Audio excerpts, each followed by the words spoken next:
All right, continuing our talk about the new world of video journalism, Andy Plesser, the executive producer of Beat TV, the reason we're all here. Thank you for putting this together. Thanks, Eric. So tell us a little bit about where is Beat TV today as a media property, and as well as you have a very interesting model where you combine events and media, and a lot of your media comes out of the event. Just as right now we're creating video out of this this very interview. So how did you come up with this model? Well, fundamentally, I've been reporting on the industry for 8 years, and I've been a lot of the reporting is sort of running around in California, in Europe, in New York, in a small studio that I have. And I figured if I could assemble people like the amazing 30+ people over 2 days and create content, in an opportunity that's sort of a taping session, and really create a lot of content around a conference or a 3-hour conference, which is our more typical model. That's great. So we can produce content from the stage and content off stage. So it's a very economical approach, and it's a great way to assemble, to do the bookings and to have some cohesion around a production. Right, and it's a very different kind of conference as well. I do my own conferences, and there's never enough time to do video. If you don't structure it from the very beginning as a shoot, it doesn't happen, right? And so that's sort of, I think, your insight here and what makes it so different from other conferences. Yeah, it's the Beat Retreat and most of the events we do are structured as programming situations. And having the networking and having these great people is important, but it's all about creating content. So that I think one thing about conferences is that generally they don't exploit the videos, that you'll have 300 or 1,000 great people in the room, or 100 great people in the room, but it's limited. So my vision is to get just a small number of people in a room, but to create tens of thousands of views, to create a conversation, and as a result also enhance the position or the value of our sponsors around that content creation opportunity. So we've been talking a lot about branded video, and we've been talking a lot about editorial video, which is what this is about. And you sort of sit in the nexus between those two. Some of your videos are sponsored and on behalf of brands, and some of them are straight journalism. You're just covering the news. So how do you see yourself?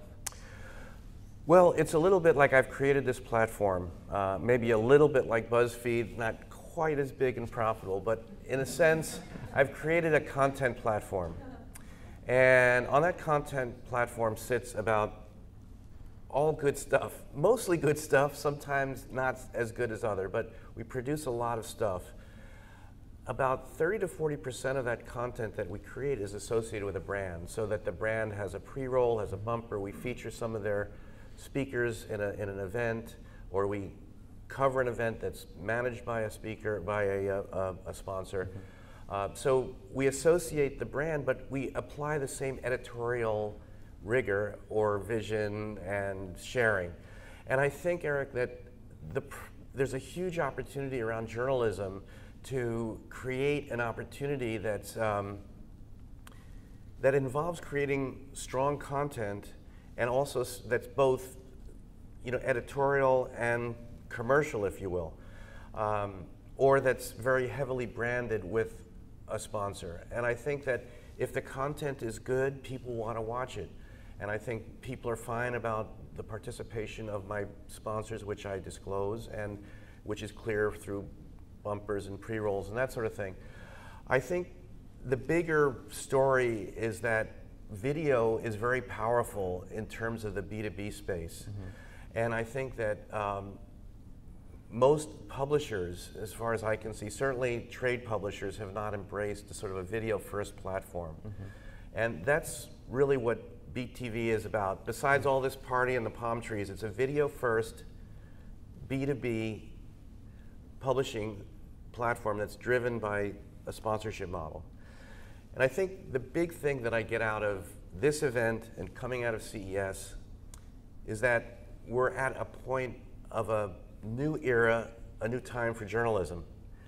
I think it's very exciting to hear what the Times and the Washington Post and others are doing, and what the brands are trying to accomplish. But I think that with all this big technology and all this big data and all this horsepower, there's a real need for content, journalistic content that has value, that could be associated with a brand or may not be associated with a brand.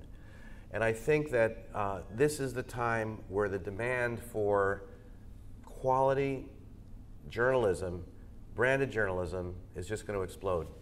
So we talked earlier about the need for storytelling, right? Ron Arnivo from AOL Video said that, you know, in order for branded video to work, you have to do a good job being a storyteller. And the types of stories that brands have been telling and advertisers and agencies is a different kind of story than the type of story you and I might tell. But what I see from all this branded content, whether it's video or otherwise, is to try and you know, tell the same kinds of stories and have the same kind of sharing and be part of the conversation that not necessarily a news story, but a story that a journalistic organization perhaps would have started. But yet, when I look at the people who create the best stories, you know, whether it's you or even, you know, the Rebecca from the New York Times was saying how she was going to have her own team, you know, sort of as a service, create stories on behalf of brands, which would be fully disclosed, et cetera. I'm sure that those videos are going to be more watchable than a lot of the branded content that I've seen. You know, the promise is there, but yet, me as a viewer, it turns me off because I feel like it's an advertorial, and if I feel like it's an advertorial, it's not working. Right. So how do brands? I think it's really, really important that the newsrooms apply an editorial rigor to doing this branded content, or else it'll be advertorials and no one is going to watch it. As far as how brands do it, there's a lot of there's creative agencies. There's very creative things going on in the media agencies.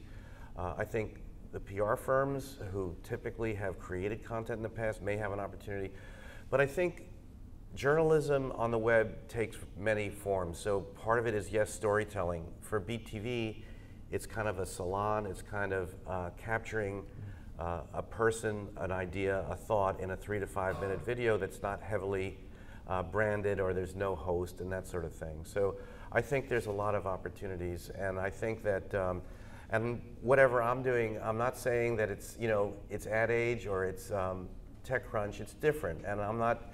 It's very aspirational. I'm on a mission to sort of bring the industry together, to learn about what's happening in the industry and sort of progress through that as a bit of a cheerleader, but also as someone who is a producer and a content creator, kind of learning from this experience. So I just think that we're at the dawn of a huge demand for quality editorial content. And I think if the world of journalism can rise to the occasion, kind of figure it out, it could be really big. Okay, well, we'll leave it at that. Yeah. Thanks, Eric.